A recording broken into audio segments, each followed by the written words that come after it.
Hyderabad Nasingi double murder కేసులో twist చోటు చేసుకుంది. వివాహేతర సంబంధం కారణంగా దారుణ హత్య జరిగింది.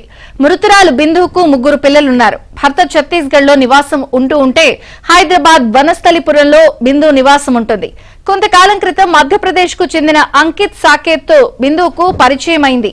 అంకిత్ సాకేత్ బిందు మధ్య వివాహేతర సంబంధం కొనసాగుతోంది. గచ్చిబౌలి వనస్థలిపురం పోలీస్ స్టేషన్ లో ఇద్దరిపై మిస్సింగ్ కేసు నమోదైంది. ఈ నెల 11న బిందును ఎల్బీనగర్ నుంచి నానక్రామగూడకు అంకిత్ సాకేత్ పిలిపించి తన స్నేహితుడి రూమ్ లో ఉంచాడు. మరుసటి రోజు ఇద్దరూ కలిసి పుప్పాలగూడ గుట్టల వద్దకు వెళ్లారు. వీరిద్దరూ కలిసి మరో ప్రియుడు చూశాడు. దీంతో కోపోద్రిక్తుడైన ప్రియుడు బిందుపై ఒక్కసారిగా దాడి చేసి బండరాళ్లతో కొట్టి హత్య చేశాడు. పారిపోతున్న అంకిత్ పై తన వద్ద ఉన్న కత్తితో దాడి చేసి చంపేశాడు.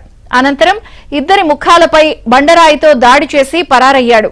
నిందితుడి కోసం 3 బృందాలుగా నార్సింగి పోలీసులు గాలిస్తున్నారు.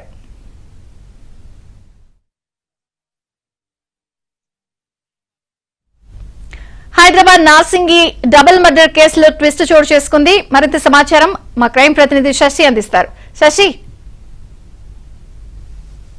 నార్సింగి పోలీస్ స్టేషన్ పరిధిలో జంట హత్యలు కలకలం రేపాయి. మృతులను మధ్యప్రదేశ్కు సంబంధించినటువంటి సాకేత్ అలాగే ఛత్తీస్గఢ్కు సంబంధించినటువంటి బిందుగా ఇప్పటికే పోలీసులు గుర్తించారు. ట్రయాంగిల్ లవ్ స్టోరీతో పాటు వివాహేతర సంబంధమే ఈ హత్యలకు ప్రధాన కారణం అంటూ కూడా ఇప్పటికే తెలుస్తోంది.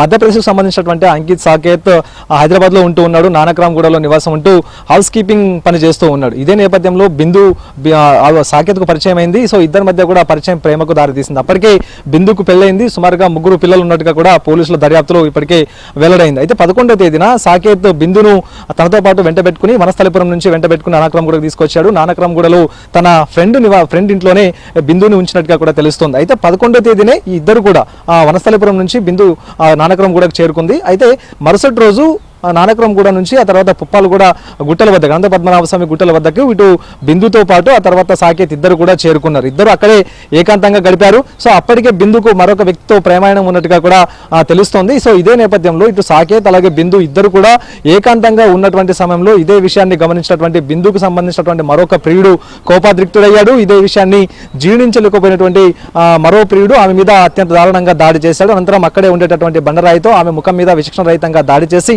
అనంతరం హతమార్చాడు. అక్కడి నుంచి పారిపోతున్నటువంటి అంకిత్ సాకేత్ను కూడా పట్టుకున్నాడు.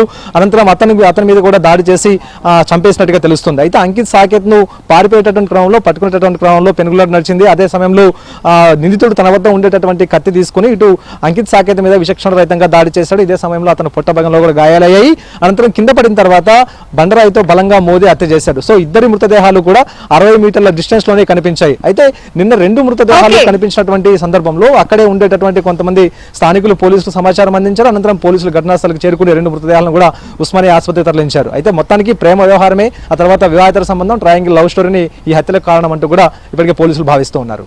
విజయచంద్రిక.